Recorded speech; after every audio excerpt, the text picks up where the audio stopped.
Welcome to Dust of Passion, my love. Tonight's letter comes from a woman 12 years into marriage who decides that instead of being good one more evening, she's finally ready to play a dangerous little game in a bar near her house. Her husband, her stranger. Sherry, the night I cheated on my husband. I did it in a bar 10 minutes from our house. With my own husband. I've been married for 12 years. People hear that and say things like, "Wow, that's rare these days," or "You two must be really strong." It sounds impressive when it rolls off other people's tongues. From the inside, it feels less like a fairy tale and more like a long, carefully written manual. We have a house, 2 children, group chats about school trips, and a calendar so full of reminders it could probably run without us. Birthdays, work calls, dentist, parents' evening. My husband, Adam, is a good man. He shows up. He notices when I'm tired and makes dinner without turning it into a favour. He remembers how I take my coffee. He texts when he's late. He hugs the kids like he actually means it. Somewhere between the first set of keys and the second set of school shoes, I stopped looking at him the way a woman looks at a man she wants to undress. He became my person, my teammate, my safe option. All true, none of it particularly sexy. Our sex life never crashed, it just slipped into the background. Most of the time it was quiet, gentle, folded into the end of the day like another small task. Nothing wrong with it. Nothing that made my pulse run ahead of me either. If you'd asked me a year ago if I was satisfied, I would have said yes and believed it. Then one evening, he was changing out of his work clothes and I was just watching. He pulled his shirt over his head and his t-shirt rode up a little, exposing a line of stomach, the shape of his chest, the way his shoulders filled out the fabric. And a thought landed, uninvited. If I saw this man across a room and I didn't have his surname, I would absolutely check him out. The next thought stung more. I couldn't remember the last time I'd allowed myself to see him that way. The idea that changed everything came from a silly relationship video. We were on the sofa one evening, 2 laptops, 2 mugs, the comfortable silence of people who know each other too well to narrate every moment. I had a video playing half muted on my phone. Some therapist talking about long-term love. I wasn't really listening until one line cut through the noise. Sometimes the most powerful thing you can do is cheat on your partner, with your partner. I snorted. Adam looked up. "What's that face?" he asked. I read the line out loud. He tilted his head, considering. "Not bad," he said. "We could probably use a bit of that." "Yeah?" I said. "What's your plan? Turn up somewhere pretending to be single and see who you can seduce?" He smiled, slowly this time. "Maybe I turn up somewhere and see if I can seduce you," he said. The room didn't change. The lights stayed the same. But something inside my chest shifted 0.5 centimetre to the left. I rolled my eyes to cover it. "You already know I'm terrible at small talk with strangers," I said. "Good thing I'm not planning to be a stranger," he replied. "Just not your husband for one night." The kettle clicked in the kitchen. A child turned over noisily upstairs. We both looked away, went back to screens, let the moment drift. But the idea stayed. Cheat on him with him. It followed me into the shower, onto the school run, into meetings, into the mirror, where a woman who knew all the right answers stared back, not quite certain when she'd stopped asking herself any new questions. On Friday, my mother offered to have the kids overnight. "Go out," she said, properly, not just food shopping in nicer clothes. Usually that meant a restaurant we'd been to before, a drink, maybe a film, home before midnight, same bed, same routine. Instead, standing in the kitchen with my hands still damp from the washing up, I heard myself say, "What if we don't start the evening together?" Adam was leaning against the counter, scrolling something on his phone. He looked up. "Okay," he said slowly. "Where do we start then?" My heart was beating in places I'd forgotten it could beat. "West Street," I said. "The bar with the red lamps. You go first. You sit wherever you want. I'll come later. We pretend we've never met." He didn't laugh, didn't shrug it off. He just watched me properly, the way he used to when we first started dating, and every answer seemed to matter. "And then?" he asked. "And then?" I swallowed. "You see if you want to talk to me." That was the naked truth of it. I wanted to know if, stripped of shared history and habits, he'd still cross a room for the woman I am now, not the girl he met. Something in his face moved, some mix of hurt and honesty and that quiet courage I've always loved in him. "That's a brave game," he said. "Too brave?" I asked. He shook his head. "Necessary," he said. "Let's play." Friday afternoon, we did the normal drop-off. Backpacks, pajamas, 1,000 tiny instructions nobody ever fully follows. The kids waved, my mother waved, the door closed behind us. On the way back, the car felt heavier than usual with unspoken things. "So," Adam said, eyes on the road, voice lighter than the air between us. "Do I at least get to know your name in advance?" I watched the town slide past outside the window. "You'll have to earn it," I said. He huffed out a laugh. "Of course," he said. Should have guessed. When we pulled up outside the house, there was a beat of silence. Inside, we moved around each other as if it really were any other Friday. Then he picked up his jacket and keys. "I'll go ahead," he said. "Give you time." "For what?" I asked, though I knew perfectly well. "To remember you're allowed to take up space," he said. He hesitated, just a fraction, and instead of kissing my cheek like he might on a normal evening, he let his hand drag lightly over my hip as he passed. It was such a small touch. It landed like a complete sentence. When the door closed behind him, the house felt like a stage after the actors have stepped into the wings. Too quiet, expectant. I went upstairs and opened my wardrobe. Getting ready felt oddly intimate, even though I was alone. I showered, took time over my hair, put on moisturizer I usually reserve for special occasions that never quite arrive. I chose black underwear.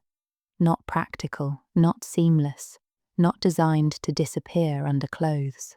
A dress that had survived multiple charity bag clear-outs because some stubborn part of me refused to let it go. It skimmed my body instead of hiding it. Boots with a heel that made me walk more slowly. Earrings I hadn't worn since before the second baby. Lipstick I'd bought on a brave day and then tucked in a drawer. When I finally stepped back from the mirror, my first thought was not, "I look younger." It was, "I look awake." Then came the fear. What if I'm the only one seeing this?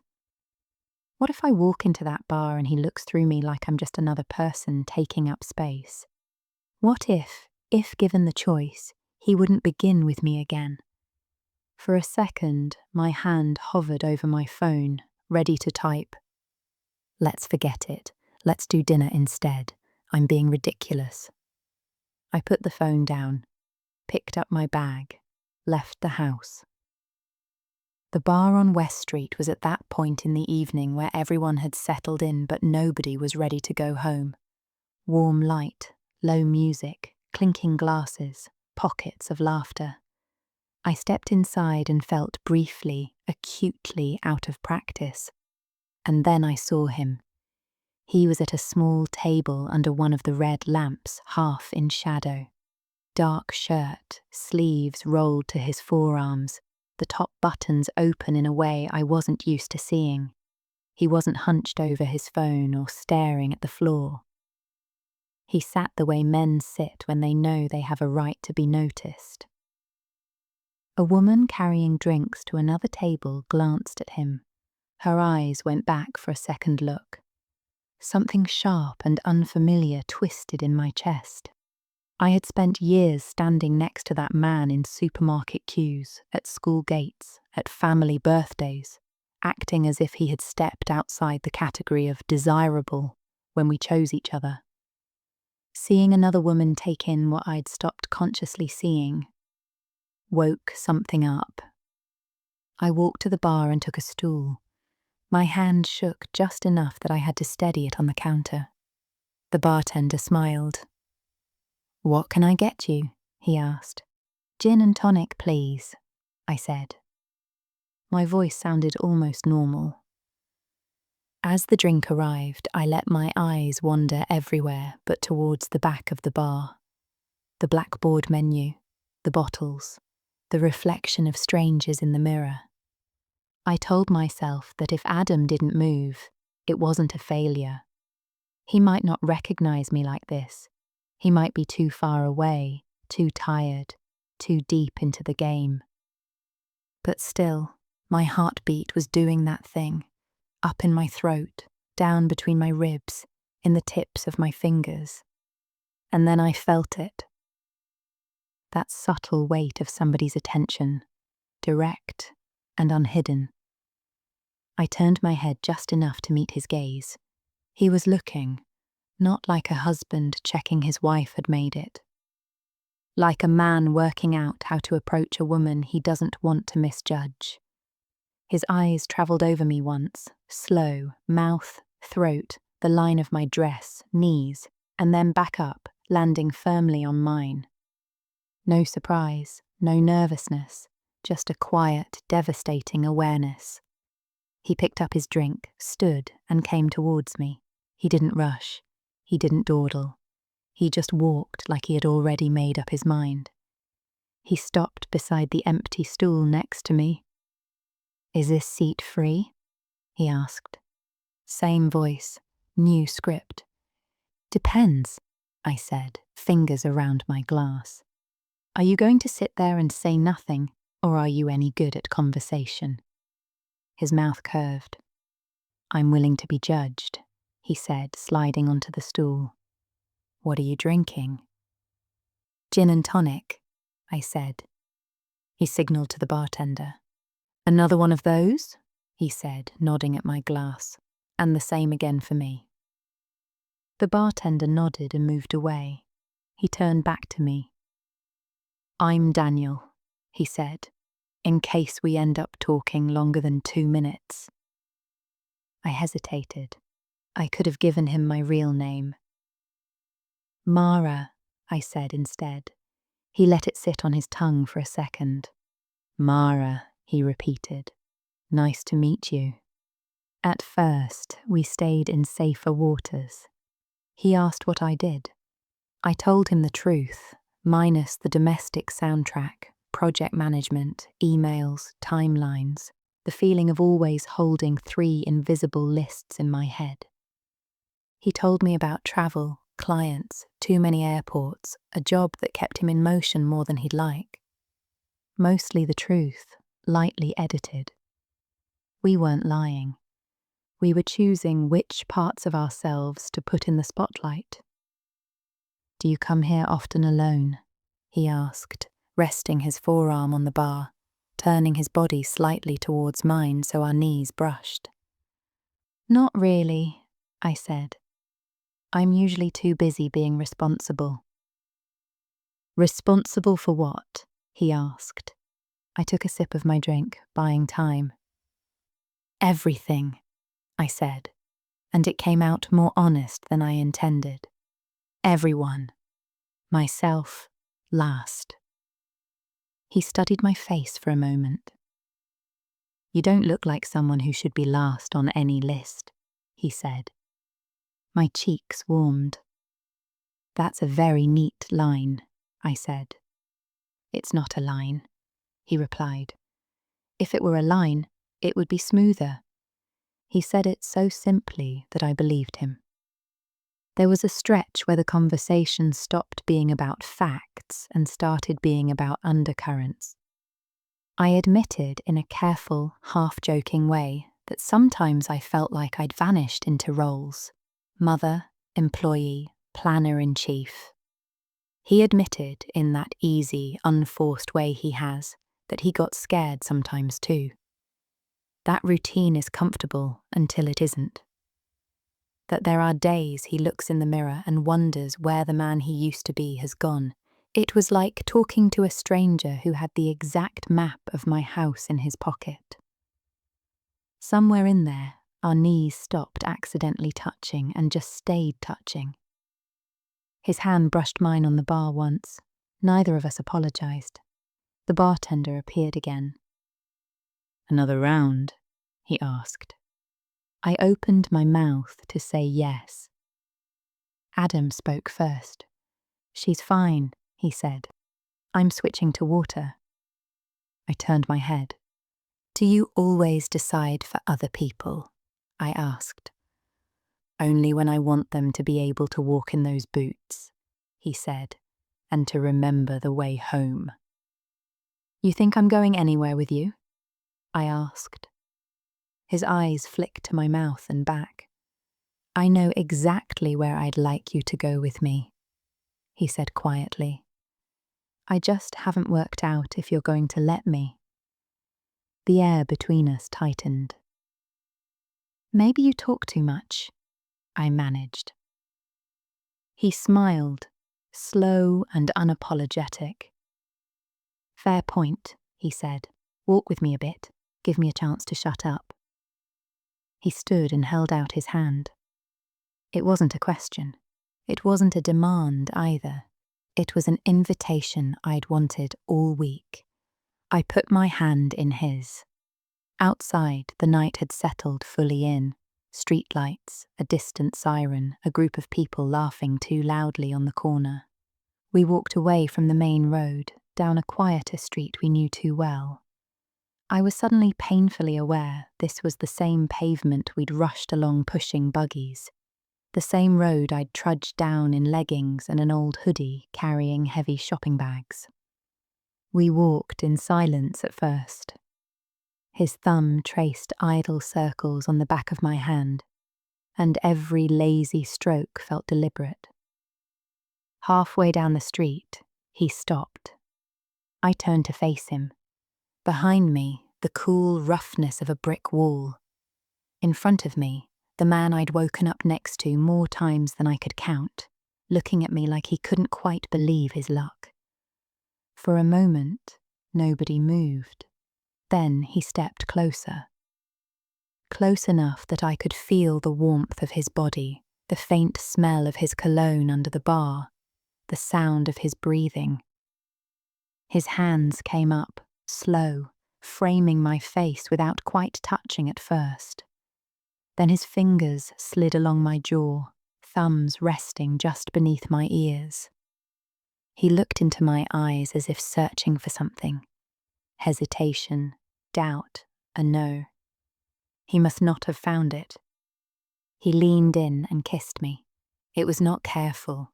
It wasn't brutal either.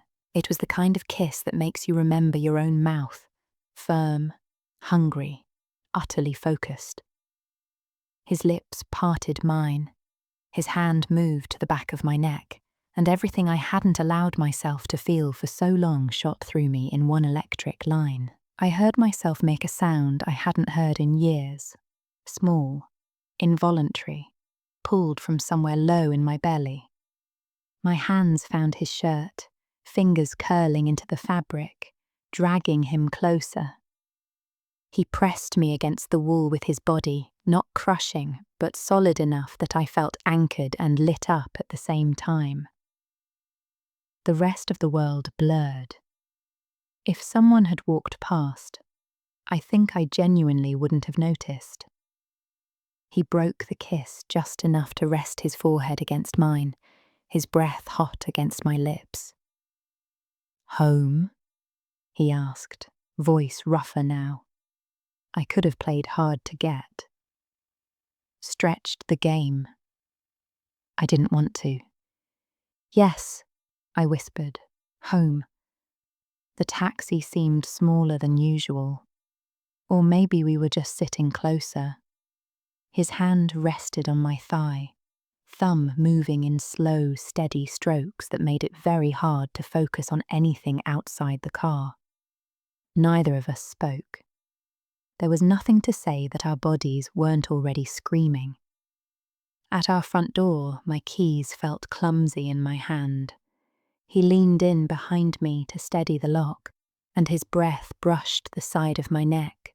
My whole body reacted before my brain did. The door opened with a soft click. He turned the lock behind us without taking his eyes off me. The only light came from the street, spilling in through the glass and drawing faint shapes on the floor. For a heartbeat, we just stood there, inside our own house, facing each other like two people at the end of a date they don't want to end. Then he reached for my wrist, gently, and turned me so my back met the inside of the front door. The wood was cool against my shoulder blades. His body was warm, close, filling my space without asking permission in words he didn't need. He kissed me again, slower at first, as if tasting the shift from public to private, then deeper when I rose up onto my toes to meet him. My hands went to his shirt, sliding under the fabric, fingers digging into familiar muscle I hadn't touched with this kind of urgency in a very long time. His hands ran down my sides, finding the curve of my hips, gripping, pulling me closer.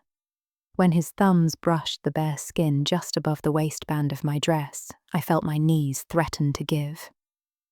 He broke the kiss long enough to murmur against my mouth. "Upstairs." It wasn't a suggestion. It wasn't an order. It was a promise. He laced his fingers with mine and led me towards the staircase. Halfway up, I stopped him. I don't know why. Maybe I needed to see him there, on those familiar steps, in this unfamiliar way. He turned back, a question in his eyes. I stepped up one more step so I was a fraction taller than him and slid my hand around the back of his neck.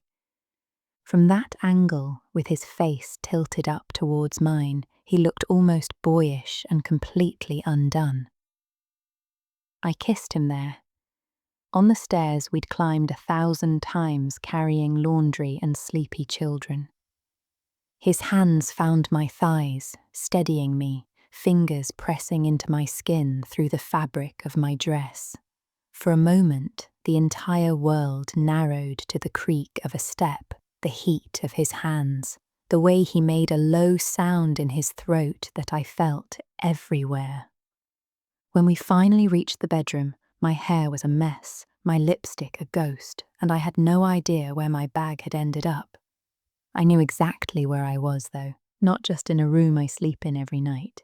In a moment I hadn't honestly believed we could still have. I won't lay out every step of what happened on that bed. But I will tell you this. It was not duty. It was not, we should, it's been a while. It was not careful, apologetic touching. It was me letting my hands go where they wanted to go without rehearsing my own stomach in my head. It was him looking at me like a man who couldn't quite get enough of what he was seeing. It was discovering that he remembered exactly how to make me fall apart, and that I remembered exactly how to meet him there when I stopped trying to be neat.